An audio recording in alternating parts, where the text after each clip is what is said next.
a pale sunrise brushing the rooftops of an old European town. Church bells have not yet rung. The world is still. Narrator whispered tone. Before the cobblestones warm beneath the morning sun. Before the baker kneads his first loaf. Before even the first bell tolls across the tiled rooftops. One quiet soul has already risen. A kettle warms gently on the hearth. Glass bottles clink softly as they're shifted on wooden shelves. A pestle scrapes slowly inside a heavy stone bowl. This is the apothecary. A keeper of herbs. A weaver of remedies. A listener of ailments and a quiet companion to the sick and the hopeful alike. In a time before modern medicine, before thermometers and prescriptions, there were shops like this, where the world's healing lived in roots and resins, powders and petals. Tonight we step quietly into one such place, and spend a day in an 18th century apothecary's shop. The morning begins softly. A pale light filters through the window panes of the apothecary's shop. Dust floats gently in the still air, golden and slow-moving. Outside, the cobblestone street remains quiet, with only the distant clatter of a cartwheel and the call of a sleepy bird echoing in the air. Inside, the apothecary's world is already awake. The scent of dried herbs lingers, lavender, sage and something sharper, perhaps the ghost of dried rosemary or powdered bark. It clings to the wooden counters, to the hanging bunches of plants that sway just slightly as the door creaks open. Master Hargrove, the apothecary, moves with quiet purpose. He is a man not hurried by the clock, but by the rhythm of his day, a rhythm formed by years of tending to tinctures, poultices and powders. He lights a small oil lamp, more out of habit than need, and begins his morning routine. He checks the mortar and pestle, still slightly dusted with the last night's grinding. The shelves are lined with bottles, each labeled in fading ink, foxglove, chamomile, valerian root. Tiny drawers hold dried petals, curled roots and curious seeds. The smell of beeswax and old paper hovers over the workspace where prescriptions are written in a careful hand. As the hour passes, the door opens again. A young boy delivers a basket of fresh herbs from the nearby garden plot. There is yarrow tightly bundled and some mint with its edges already wilting. The apothecary thanks him with a small coin and a smile, then hangs the bundles to dry from the beams overhead, adding them to a slowly growing curtain of green. This is a place of quiet labor. No shouting, no rush. Even the coughs and whispers of visitors are subdued, as if the walls themselves expect silence. The apothecary begins to heat water for a decoction, perhaps for a stomach ailment or a cough. The flame flickers beneath the small copper pot. He adds sliced licorice root and lets it steep. Each step is measured, careful. Each movement learned by repetition. He opens a worn ledger and reads the notes from the day before. An old woman with aching joints, a young maid with fever dreams, a farmer with a toothache. Their needs are remembered here, each one noted like a prayer. He prepares small packets in advance just in case they return. Little parcels wrapped in waxed paper, tied with thread, and labeled in his neat, looping script. Time moves slowly in this shop. That is its nature. And as the sun rises higher, casting soft light on the apothecary's lined face and hands, the rhythm of the day begins in earnest. But always gently, always quietly. Here healing is not fast. It is patient. It begins with warmth and tea, with crushed leaves and old wisdom. With hands that know where the pain lies and how to ease it, not with force but with care. This is the morning of the apothecary. The door opens with a soft creak, and the morning light filters gently into the apothecary's shop. It is not a large space, but every corner feels carefully arranged, purposeful. The air is quiet, not heavy, but filled with a gentle scent. Faint hints of lavender and rosemary, blended with the deeper earthiness of dried roots and crushed bark. There's a touch of something sharper too, vinegar, perhaps, or camphor. Not unpleasant, just alive. Shelves line the walls from floor to ceiling, each one cradling dozens upon dozens of glass jars, wooden boxes and ceramic pots. Each container holds a piece of knowledge, a fragment of cure. Dried marigold petals, crumbled sage leaves, fragments of licorice root, slices of dried orange peel, tightly rolled cinnamon bark. Each substance waits in silence, labeled in neat, looping script. Some jars are full and bright, others dusty and down to the last pinch. There is no rush in this place. No loud calls. No ringing bells. Just the slow rhythm of a craft practiced with care. Master Edmund moves through the shop with the same soft presence he carries at dawn. He checks the position of a few jars. He lifts a pot of rose water, inspecting the liquid in the light, watching it catch golden reflections in the sun. He opens a drawer and runs his fingers gently over a collection of dried herbs laid flat in parchment. Gentian root, valerian rue. Some bitter, some calming. Some meant to strengthen, others to ease pain. Near the back wall stands the counter, wide and worn with time. Upon it lies a polished brass scale, used for weighing powders and petals. Tiny weights, each one marked with careful notches, rest nearby in a velvet-lined case. There's a small mortar and pestle, its surface smooth from years of use. Behind the counter, shelves hold more refined tools, glass bottles of various shapes, some filled with amber liquids, others empty and waiting. On a narrow table beneath the window, the morning's preparations begin. Master Edmund begins to sort herbs for a tonic requested yesterday, a woman from the west side of town, whose husband struggles with his nerves. He selects dried chamomile, lemon balm, and a pinch of ground valerian. Not too much, just enough to calm the heart and settle the breath. He measures with care, then begins the slow task of mixing, grinding, folding the herbs together. There is a quiet satisfaction in this work. Each movement is deliberate, yet gentle. There is no room here for haste. The herbs deserve more than that. On the far wall, a large wooden cabinet houses more precious ingredients. Locked behind glass panes are small bottles of tinctures, oils, and imported substances. Some came through the apothecary guilds. Others from merchants who trade along the southern ports. There is laudanum here, used carefully with respect. A bottle of Venice treacle, dark and thick, used more for show than for actual use these days. Near it sits a pot of powdered rhubarb root, used for the stomach. A glass phial holds a small quantity of Peruvian bark, brought by sea for fevers. Each item has its place and Master Edmund knows them all, not only by name but by weight, color, and scent. He knows how they behave in rain, how they crumble in heat, how they keep in wax paper or when stored in oil. His fingers know what his eyes sometimes miss. Beneath the counter is a drawer that holds a book. The book is thick and bound in dark leather, pages softened by time. It is not a printed book, but handwritten, begun by his master before him, and added to in Master Edmund's own hand.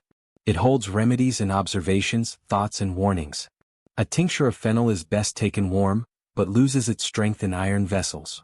Chamomile gathered on St. John's Day smells sweeter. A poultice of comfrey soothes bruising but must be wrapped in linen, not wool. This book is not for customers. It is not for show. It is for the craft, the slow learning passed from one apothecary to the next, across years and decades. In a world that often rushes forward, the apothecary's book is a quiet place where time slows and memory settles like dust. The bell above the door does not ring yet. The shutters are still closed. But the shop is ready. The shelves wait with their soft, patient hum. The herbs are awake. And behind the counter, a man tends to his work. Not hurried, not distracted. Just present. Just attentive. There is something deeply peaceful about such a space. It does not demand anything from you. It welcomes you gently, holds you in quiet air and offers, not miracles, but comfort. A tincture for the aching joints. A tea for a restless child. A balm for cracked hands. Not magic, not cure. Just care. In the corner, a small cat stretches and curls up again beside the warm hearth. The smell of rosemary has deepened as the heat rises. Somewhere outside, the sound of cartwheels stirs, but it feels far away. Here, in the stillness of these shelves and herbs and handwritten words, a different kind of time unfolds. Slower. Kinda. And so the morning continues, quietly, patiently, as the apothecary's shop prepares to open its doors. The morning has ripened into a soft, amber-tinted midday. Sunlight filters gently through the small panes of the apothecary's front windows, warming the wooden floorboards and the jars that rest in tidy rows along the shelves. The quiet hum of the street floats in now and then, the faint sound of a cart's wheel, a distant bark, the brief clatter of shoes against cobblestones. Inside the shop, the air smells gently of dried herbs, beeswax, and a faint trace of camphor. Master Edmund, the apothecary, now stands behind his well-worn wooden counter. His ledger is open before him, pages filled with tidy, looping script, columns of names and dates, and neat Latin terms for remedies dispensed. It is here that the rhythm of the apothecary's work finds its most familiar beat, the filling of prescriptions. Some are brought by hand, folded slips of parchment carried by servants or young children on errands. Others are dictated aloud by local physicians, who stop by in the morning hours to discuss their patients' needs. Each prescription is a small window into someone's daily struggle, a lingering cough, a swollen joint, a restless sleep. Today the first is for Mistress Rowe, the baker's wife. She has suffered from aching knees that stiffen in the night and make the mornings kneading difficult. The physician has prescribed a warming salve, a blend of mustard seed, goose fat, and oil of rosemary. Edmund measures the ingredients with care. He mixes slowly in a brass mortar, his pestle moving in slow, steady circles. The scent is strong, earthy, and sharp. He pours the finished salve into a small glass jar and wraps it with linen, tying it with twine. A label is written with a steady hand, to be rubbed upon the joints before bed. The next prescription is more delicate. A tonic for Master Blythe, a young schoolmaster recovering from a long fever. He has little appetite and is often tired, pale, and dull-eyed. For him, Edmund prepares a gentle restorative. He selects dried gentian root, orange peel, and a touch of cinnamon bark. The herbs are steeped in wine, left to rest and draw out their strength. It will be strained and given in spoonfuls before meals. Slightly bitter, it is meant to awaken the stomach and lift the spirit. There are many such remedies. Some are practical. Others carry old superstitions within them, beliefs that hover between healing and hope. For a colicky infant, a sachet of chamomile and fennel seed is sewn into a small pillow, to be warmed and laid across the belly. For a woman whose dreams are troubled, a sleeping draught is made, hops, lemon balm, and a hint of poppy, steeped and sweetened with honey. She is told to drink it slowly at dusk and to keep lavender at her bedside. Not all prescriptions are for physical ills. Some come with whispered stories. The blacksmith's daughter has grown quiet and distant, her eyes sunken with sleepless nights. Her mother speaks of a sadness she cannot name. Edmund does not pry but offers a gentle tea, St. John's wort, passion flower, and a touch of rose. He adds a note, to be sipped in the garden if possible. With sunlight if the day allows. And so the hours pass. With each preparation, Edmund's hands move in familiar motion, measuring, mixing, wrapping. But his mind remains present. He considers each patient as he works, their aches, their hopes, their routines. There is care in every step even when the ingredients are plain. For instance, he prepares a common syrup of horehound for a boy with a chesty cough. The herb is bitter and sharp, but it soothes the throat and eases phlegm. He boils it with sugar into a dark, sticky liquid. A spoonful morning and night with warm water. He sends a small jar home with the boy's older sister, reminding her to keep it cool in the pantry. Some prescriptions are more elaborate. There is one today for a visiting merchant who has suffered from disturbed humors since traveling abroad. His digestion has turned uneasy, and his skin flushes without warning. For him, Edmund chooses powdered rhubarb root, angelica, and a tincture of peppermint. A cooling mixture meant to bring balance. The recipe, recorded years ago in an old physician's manual, is one Edmund has used sparingly. But he believes in its gentle wisdom. As the shelf of finished preparations fills, boxes, jars, folded packets, each one labeled in careful script, the apothecary's workroom takes on the air of quiet service. Not fast, not glamorous, but deeply human. Behind each remedy is a story, of someone hoping to feel better, to sleep through the night, to rise without pain. There are failures too. Remedies that do little. Sufferers whose pain lingers. Edmund knows this well. He has seen lives fade despite every herb in his care. And yet he continues because sometimes the small comforts matter most. A warm poultice, the scent of mint in boiling water, a drop of valerian in warm milk. These things may not cure but they soothe. And sometimes that is enough. By early afternoon the prescriptions for the day are nearly complete. The counter is cleared. The ledger is updated. And in the soft light of the apothecary's shop, the air seems to hum with the quiet labor of care. The day is now in full rhythm. Sunlight pours in through the front windows of the apothecary's shop, catching the soft glimmer of glass jars on the shelves. Outside, the sounds of carts rolling down cobbled streets and distant church bells ring out in the air, but inside, the quiet hum of concentrated labor continues. The apothecary moves with careful steps, sleeves neatly rolled, apron slightly dusted with a trace of powdered bark and crushed herbs. In one hand he holds a mortar, in the other a crumpled recipe, what they call a receipt in this age, handwritten by a local physician on rough parchment. A customer has requested a cordial to ease chest pain. He begins as always by checking the receipt against his personal formulary, a leather-bound ledger filled with years of collected remedies. The pages are yellowed and worn at the corners, but the script is still legible. Each entry is a blend of ancient wisdom and lived experience, passed from one generation to the next. He sets out his ingredients: licorice root, wild thyme, powdered squill, a pinch of camphor. Each has a known property, warming, stimulating, easing phlegm. He grinds them in a large brass mortar with the steady rhythm of someone who has done this hundreds of times. He then adds a measure of rose water and honey, working them into a thick, brown paste. It doesn't smell unpleasant, earthy, a little sweet, with a faint sharpness from the camphor. The paste is scooped into a glass jar, sealed with wax and labeled by hand in tidy script, cordial for tightness of the chest. It will be taken by the spoonful, most likely stirred into hot water. A knock at the door interrupts him. A woman enters holding a child by the hand. She wears a modest shawl, her expression drawn.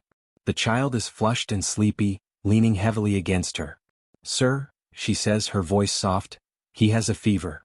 The apothecary steps forward gently, and kneels to observe the boy's face more closely. There is no thermometer, no stethoscope, only trained eyes and an instinct honed over years. "How long has it been?" he asks. 2 days, she replies. "He will not eat." He nods, rising slowly. "I will make a decoction. One to lower the heat and soothe the stomach." From the shelf, he selects willow bark, known for drawing out fevers. He pairs it with meadowsweet and peppermint for the stomach, and a little valerian to calm the child enough to sleep. As he prepares the mixture, he explains its use in simple terms, his voice calm. She listens, hands clasped tightly together. "You'll boil a spoonful in water," he instructs, "and give it to him warm 3 times a day." She nods, accepts the small paper packet of herbs, and pays with coins carefully counted from a cloth pouch. He thanks her, offering a reassuring look. He will sleep better tonight. After she leaves, he returns to the counter where other preparations await. Dried lavender for sleeplessness, a tincture of foxglove, digitalis, measured carefully in drops for a man with heart troubles. A blend of rhubarb root and licorice for a constipated old widow. Each remedy has its place, and each must be crafted with balance in mind. Too much of any one herb can harm. Too little will not help.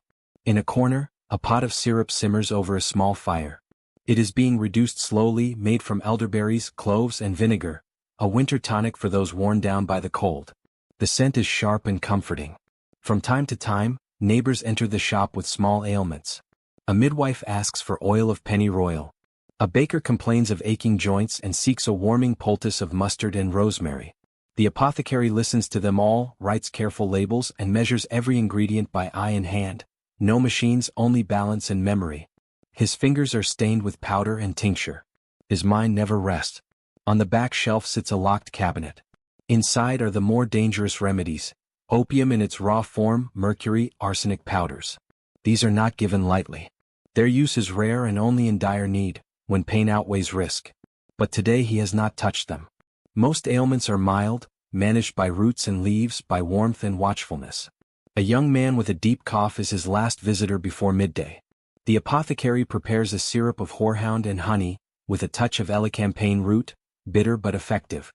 He advises rest, a warm brick wrapped in cloth for the chest and no night air. When the shop is finally quiet, he returns to his own desk and dips a quill in ink. He records every sale, every name, every remedy given. Not for taxes or profit, but for continuity, so that if someone returns he will know what they took and how it worked. The page fills slowly with tidy script, illuminated by the soft afternoon sun. He glances at the tall jar of conserve of roses near the window, the petals suspended like tiny crimson clouds. That will be used later, for comfort more than cure. Outside, a breeze lifts the scent of thyme from a small garden box on the sill. And inside, in this quiet little shop, the work of healing, so simple, so ancient, goes on. The door creaks gently as a customer enters. Outside, the afternoon is mellow, the light filtered by drifting clouds. Inside, the shop air is thick with a mix of herbs, beeswax, and faint vinegar. The bells above the door jingle softly, a familiar sound that momentarily breaks the quiet, though it is not unwelcome. An elderly woman steps inside, her shawl drawn tightly about her shoulders. She walks slowly, leaning slightly to one side. Her gait tells a story before she speaks, of aches long carried, of cold mornings and hard work. The apothecary greets her with a quiet nod. Words are not rushed here. He sets aside the small jar he had been sealing and motions her gently toward the chair beside the counter. She settles in with care, folding her hands in her lap. Her fingers are gnarled with age and habit, decades of spinning flax and kneading bread. Her face is lined, her eyes bright despite the fatigue resting behind them. With soft tones and unhurried words, The apothecary asks after her pains. He knows her by name. He remembers the last remedy he gave her, an infusion for joint stiffness. He asks if it helped. She nods a little but then explains, the ache remains in her knees. Worse now with the chill settling into the season. He listens without interruption, not scribbling notes, but holding every detail in memory. That is the way here: trust, familiarity, and close attention. He lifts a small leather-bound book and flips through its pages. Not a register, not a log, but a notebook of personal formulations. Recipes passed down from his mentor and his mentor's mentor. Margin notes written in faded ink. Herbs used in specific ratios, altered over time. He reads quietly, nodding now and again. Today he decides she will try a balm. Something warming for the joints. He moves about the shop in a slow rhythm, gathering what he needs. A jar of mustard seed. A bundle of rosemary already half used. Cloves crushed with the back of a spoon. Beeswax softened in a small brass pan over a candle's low flame.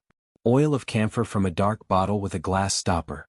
He combines them carefully, gently, like a cook who has learned not just the recipe but the soul of it. The scent of the mixture is sharp but pleasant, earthy, warm, and faintly sweet. He pours the balm into a small ceramic pot and lets it cool. While it sets, he pours her a cup of elderflower tea. Not as a prescription but as comfort. She takes it with both hands, breathing in its warmth. The shop is quiet again, save for the faint ticking of the tall clock and the whisper of the fire in the hearth. The afternoon light drifts across the floor, catching on stray motes of dust that rise and fall like slow snow. As she finishes her tea, the balm is ready. The apothecary wraps the pot in linen and ties it with thread. He hands it to her with quiet instructions: how to rub it gently into her knees at night, how to warm it first if the air is cold. She smiles just a little. The kind of smile born of being seen and cared for. Of being treated not as a set of symptoms, but as a person with a name and a life and a history. She places a few small coins on the counter, but he waves them off. She will bring him eggs later, or perhaps a loaf of bread baked with caraway. The economy here is not always built on silver. She rises slowly, thanks him, and walks once more into the fading day. The bells chime again as the door closes behind her.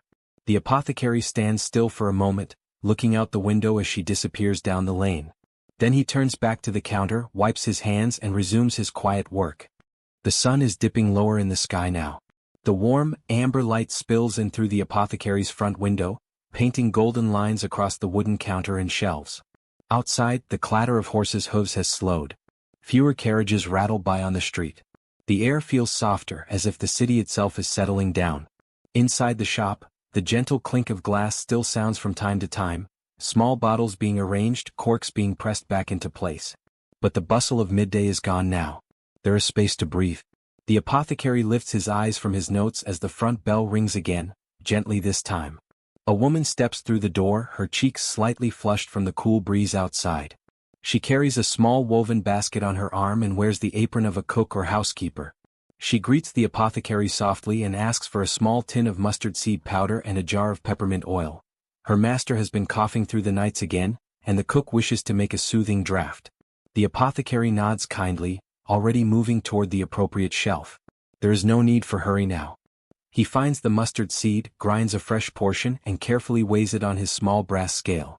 The peppermint oil he decants from a larger bottle into a smaller blue glass vial, one carefully chosen for its ability to protect the contents from sunlight. While he works, they talk gently, not about illness or medicine now, but about the approaching Michaelmas fair, and whether the city will see frost early this year. These are the soft threads of daily life, stitched into the quiet routine of his day. When she leaves, she thanks him with a slight curtsy and presses a few coins into his hand, wrapped in a scrap of linen. He nods again and watches her disappear down the street, basket in hand. A boy comes in next, barely more than 10 years old, with wind-blown hair and a satchel slung over one shoulder. He carries a note from a grandmother. She cannot come herself today, he says politely, but she needs her laudanum. The apothecary reads the note with care, then looks down at the boy with kind but firm eyes. He tells the boy to wait just there, by the stove, and that he will return in a moment. Into the back room again, where the laudanum is stored under lock and key, away from casual reach. It is a powerful mixture, tincture of opium in wine or brandy. It brings rest to the weary and relief to the sick, but in careless hands, it brings harm. He prepares a single small bottle, carefully labeled, the cork sealed with wax. He returns and hands it to the boy along with a reminder, this is not to be touched. Only his grandmother is to take it exactly as she always does.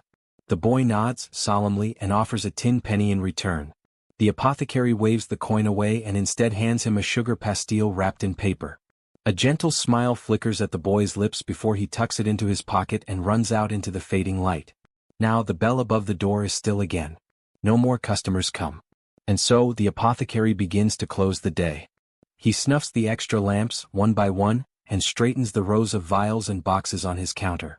His hands move with care, placing the mortars and weights back in their places. A few pages of his ledger remain to be filled.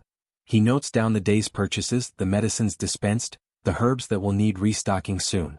In the quiet of the shop, the only sound is the soft scratching of quill on paper and the occasional creak of wood as he moves. He takes a moment then to sit behind his desk and rest his eyes. The day has passed with no emergencies, no injuries beyond the ordinary, and no fevers that would not break. He thinks of the faces he saw, the mother with the teething child, the cook with the cough syrup, the boy with the laudanum. Each one left with something small but meaningful. And he, in turn, gave a bit of himself to each one. Outside, a lamplighter walks slowly along the street, lifting his pole to each lantern, coaxing flame to wick. The glow spreads softly across cobblestones, lighting the path home for many. The apothecary lights one last candle on his desk for himself, and leaves it burning as he locks the cabinet behind him. The key clicks gently in the lock. In the back room he washes his hands, the water cold now in the basin. He dries them with a cloth that smells faintly of lavender, and he hangs his apron by the door. Then finally he steps outside. The shop stands still behind him, sealed for the night. And the city breathes its evening sigh. Above him the stars begin to show. And below them, a small, steady man walks home through the quieting streets, having completed another day in service to his neighbors, his craft and his care. He will return again with the sun, and the gentle rhythm will begin anew.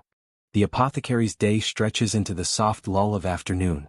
Outside, the light is golden now, casting long shadows through the narrow glass panes. Inside, the rhythm slows. The bustle of morning is behind them, and the shop takes on a quieter, more contemplative mood. The air is still thick with the mingling scents of herbs and oils, though now it's warmer, settled. There is a gentle ticking from the corner where the apothecary's clock marks the passage of time, and the occasional clink of glass reminds us that there is still work being done, albeit at a slower pace. Behind the counter, the apothecary begins the steady, deliberate process of crafting tinctures and tonics. These preparations require patience, for they cannot be rushed. Glass bottles are laid out in a neat row, their surfaces slightly cool to the touch. Labels are handwritten with careful script. Tincture of valeriani, elixir paragoricum, spirits of nitre. Each label reflects not just a name but a legacy, a lineage of knowledge passed from physician to apprentice, from apothecary to assistant, from one era to the next. He selects a bunch of dried valerian root and begins to crush it gently with the pestle. The fibrous texture resists at first, then yields to steady pressure. The root, known for its calming effects, will be steeped in alcohol to draw out its essences. Not just the plant but its character is what he seeks, its bitterness, its volatile oils, its whisper of healing. As the root is reduced, he transfers it into a glass vessel and measures out the alcohol with a graduated flask. The scent of the liquid, sharp and clean, cuts briefly through the room. It pours with a soft glug, pooling over the herbs like water over dry earth. The vessel is corked and set aside to rest. In days to come, it will be shaken daily, gently but with intent. Over time, the liquid will darken as the plant gives of itself. It is this alchemical patience that defines the apothecary's craft. Not just knowledge but trust in time, in stillness, in the slow unfolding of remedy. Next, he turns to the tonic of gentian and orange peel, a bitter preparation meant to rouse sluggish digestion. He works with ease now, each step familiar. The orange peel curls in his hand like parchment, fragrant with citrus and a trace of sun. The gentian is bitter to the point of unpleasantness, yet powerful, a root of reputation and resilience. He measures the proportions with care. 1 part gentian, 1 part orange, a pinch of cardamom to soften the taste. The ingredients are placed into a clean jar, followed by a syrup of honey and water. He stirs slowly with a wooden spoon, watching the mixture cloud and settle. Nearby, bottles stand waiting. Some will be filled with these preparations. Others remain for customer returns, rinsed and relabeled, part of the ongoing cycle of usage and reuse that defines a shop of modest means. Not far from the workbench, the apprentice is tasked with straining an earlier tincture. He works over a muslin cloth, pouring the steeped liquid carefully, watching as it trickles through into a fresh bottle below. The scent is earthy and sharp. He winces at it but does not falter. There are moments of stillness as they wait for liquid to drip, or powders to settle. These pauses are part of the work, not interruptions but essential parts of the rhythm. The apothecary stands during these silences, sometimes looking out the window, sometimes lost in thought. He is not idle. He is watching, listening. He is present with the process. Customers come less frequently in the afternoon. A woman with reddened hands requests a soothing balm, and he gives her one of his gentlest recipes: chamomile, beeswax, and a hint of lavender. A farmer appears with a worn pouch and a tired expression, asking for something to ease his wife's breathing. The apothecary nods, knowing at once what he will prepare: a cordial of hyssop and horehound, warmed with cinnamon and sweetened to comfort the throat. Every remedy is personal. Every mixture carries a story. There is no mass production here, no shelves of identical bottles. Each preparation reflects a need, a conversation, a gesture of care. Outside, the street quiets further. Shadows stretch. The calls of vendors have faded. The smell of coal smoke begins to rise, blending with the herbal fragrance inside until the two are indistinguishable. In the stillness of the shop, the apothecary reaches for his ledger. He records the day's tinctures, noting the proportions and dates. He writes the names of those for whom they were made. He records not just recipes but the ailments, the changes, the hoped-for effects. It is not a book of formulas, it is a book of lives, gently stewarded. Evening will come soon. The bottles are corked, the tools are rinsed. The apprentice places the freshly strained tincture into the cupboard, next to rows of others, amber glass catching the fading light. And in this quiet moment, surrounded by the stillness of craft, the apothecary breathes a little slower. The day has not ended, but it has softened. Like the tinctures steeping on the shelf, something in him rests now, suspended in silence, waiting for time to work its gentle change.